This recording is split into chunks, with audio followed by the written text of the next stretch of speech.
Hey everybody, what's up?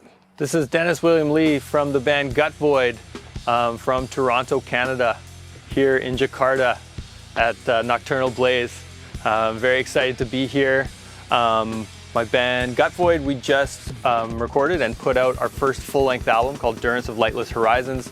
Before I joined the band, they put out an EP that was done with a drum machine, and then I joined and we started writing the new record over the course of the pandemic. We did it sort of distanced as best we could, and then we were able to get together at the very end and make the record, and now it's out and it's available and it's on all the streaming platforms, so have a listen. I hope you all like it.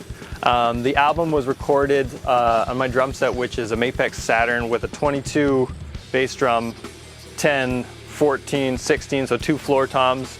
I'm really into bigger cymbals right now, so I've got a Giant Beat 24-inch ride. All my crashes are 19 and 20 inch, and I've got 2 hi-hats, one that's always trashy and one that opens and closes that are both 15 inches.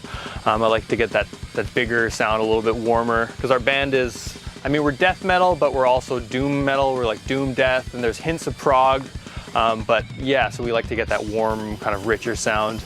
We're also a little bit, you know, things aren't quantized. It's not necessarily, we record with a metronome, but it's not necessarily perfectly on the grid.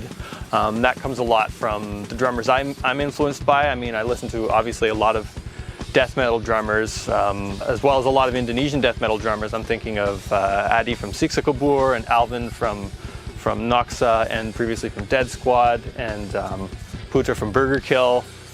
Indonesian death metal has been a huge influence on my playing.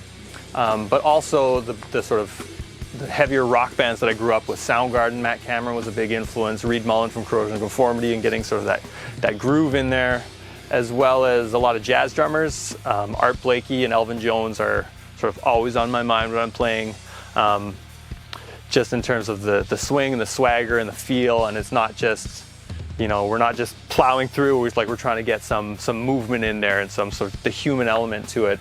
There's also a little bit of, if you check out the records versus a live performance versus a studio thing like this, my parts aren't exactly the same every time. I like to have a little bit of improvisation where possible, just add a little bit of flexibility and spontaneity when you're feeling things differently at a different show or at a different recording or whatever, and try to let that happen because the music's alive.